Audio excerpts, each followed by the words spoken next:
भाजपचे राष्ट्रीय महामंत्री विनोद तावडे यांच्या घरी आज वाजत गाजत बाप्पाचं आगमन झालंय। मुंबईतल्या विलेपार्ले येथील तावडेंच्या निवासस्थानी दरवर्षी बाप्पाची प्राणप्रतिष्ठा केली जाते।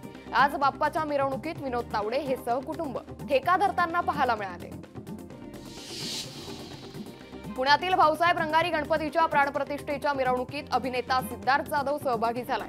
कलावंत ढोल ताशा पथकाच्या माध्यमातून अनेक मराठीतील कलाकारांनी बाप्पाच्या समोर 2 तास सादरीकरण केलंय। कोकणात गणपती आणि शिमगा सणाला विशेष महत्त्व आहे। आजच्या आधुनिक युगात कोकणात डोक्यावरून गणपती नेण्याची पारंपरिक पद्धत जोपासली जाते। खेड्यापाड्यात गणपती बाप्पाला डोक्यावर घेऊन घरी नेलं जातंय।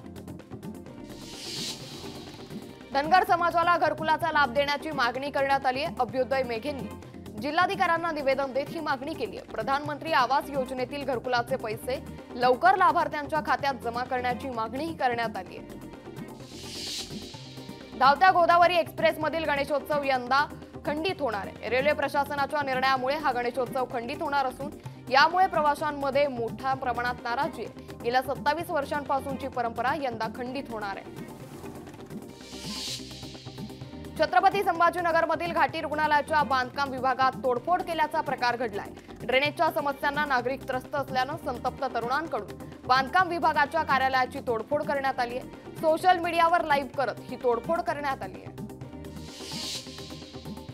शेतकरी नेते रविकांत तुपकर यांच्या अन्नत्याग आंदोलनाचा आजचा 4था दिवस आहे। तुपकरांची प्रकृती खालावली असून त्यांची शुगर निम्म्यावर गेली आहे। सरकारनं वेळीच लक्ष दिलं नाही तर राज्यात आंदोलनाचा आगडोंब उसळेल असा इशारा तुपकरांनी दिलाय। 2 महिन्यापूर्वीच वाहतुकीसाठी सुरू करण्यात आलेल्या सासरा मिरेगाव मार्गावरील नवीन पुलावरील रस्त्यावर मोठमोठे भगदाड पडल्याचा प्रकार उघडकीस आलाय। 2 महिन्यातच पडलेल्या भगदाडामुळे कामाच्या गुणवत्तेवर प्रश्न निर्माण झालेत। भंडाऱ्यातील लाखणीत महाराष्ट्र राज्य कोतवाल संघटनेकडून आंदोलन करण्यात आले। राज्यातील 12,793 कोतवाल कर्मचाऱ्यांना शासकीय कर्मचाऱ्यांचा दर्जा देण्याच्या मागणीसाठी हे आंदोलन करण्यात आले। गणपती बाप्पांच्या आगमनानिमित्तानं अमरावतीच्या फुल मार्केटमध्ये खरेदीसाठी भाविकांनी सकाळपासूनच मोठी गर्दी केली आहे। आकर्षक सुंदर आणि सुवासिक फुलं खरेदीसाठी भाविकांनी मोठी गर्दी केली। नाशिकच्या बाजार समितीमध्ये कोथिंबीरीच्या जुडीला तब्बल 480 रुपये भाव मिळालाय। गेल्या 2 ते 3 दिवसांपासून सुरू असलेल्या पावसामुळे कोथिंबीरीची आवक घटली आहे। त्यामुळे दरात मोठ्या प्रमाणात वाढ झाली आहे। राज्य सरकारच्या मुख्यमंत्री लाडकी बहीण योजनेचा फायदा पंढरपुरातील हजारो महिलांना झालाय। लाभार्थी महिलांनी यातील काही पैसे आपल्या छोट्या व्यवसायामध्ये गुंतवलेत। व्यवसायाला हातभार लागल्यानं कमल मोठे यांनी सरकारचे आभार मानलेत। छत्रपती संभाजीनगरमधील मानाच्या गणपतीची स्थापना करण्यात आली।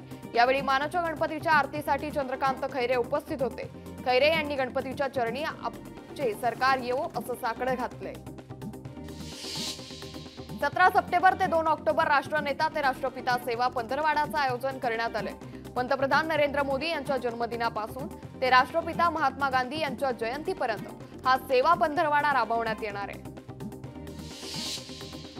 आमदार रोहित पवार यांच्या वाढदिवसानिमित्त बीडच्या धारूर शहरामध्ये बॅनरबाजी करण्यात आली। बॅनरवर रोहित पवार यांना थेट भावी मुख्यमंत्री म्हणून उल्लेख करत शुभेच्छा देण्यात आल्या। भावी मुख्यमंत्री म्हणून उल्लेख केल्यानं राजकीय वर्तुळात चर्चांना उधाण आलंय। चिंचपोकळीच्या चिंतामणीचा यंदा 105वं वर्ष आहे। यंदा गणेशोत्सवानिमित्त जगन्नाथपुरीच्या देखाव्यासह श्रीकृष्णाची मूर्ती साकारण्यात आली आहे। लाखो भक्त चिंतामणीच्या दर्शनाला येतात, त्यांच्यासाठी योग्य सोय मंडळाकडून करण्यात आली आहे। नवसाला पावणारा गणपती म्हणून गणपतीपुळ्याचा गणपती प्रसिद्ध आहे। देशाच्या कानाकोपऱ्यातून या गणपतीचं दर्शन घेण्यासाठी अनेक भाविक येतात। गणपती उत्सवात या ठिकाणी भाविकांची मोठी गर्दी पाहायला मिळते। पंढरपूर विधानसभेतून राष्ट्रवादी शरदचंद्र पवार पक्षाकडून अनिल सावंत इच्छुके त्यांनी विधानसभेच्या तयारीला सुरुवात केली आहे। गणेशोत्सवाच्या माध्यमातून त्यांनी जनसंपर्क वाढवायला सुरुवात केली असून गणेश मूर्तींच्या वाटपातून त्यांनी ही सुरुवात केली। छत्रपती संभाजीनगरच्या संस्थान गणपती मंडळाचा बाप्पा विराजमान झालाय। छत्रपती संभाजीनगरचा मानाचा गणपती म्हणून संस्थान गणपतीची ओळख आहे। संस्थान गणपतीची ब्रह्मवृंदाच्या उपस्थितीत मंत्रोपचारात आगमन झालंय। अखिल भारतीय छावा संघटनेचे अध्यक्ष नानासाहेब जावळे पाटील यांनी मराठा आरक्षण जागर संवाद दौरा सुरू केला। नांदेडमध्ये या दौऱ्यानिमित्त छावा संघटनेचा मराठा आरक्षण जागर संवाद मेळावा पार पडलाय। लोकशाही मराठी ऐका, पहा, जागरूक रहा।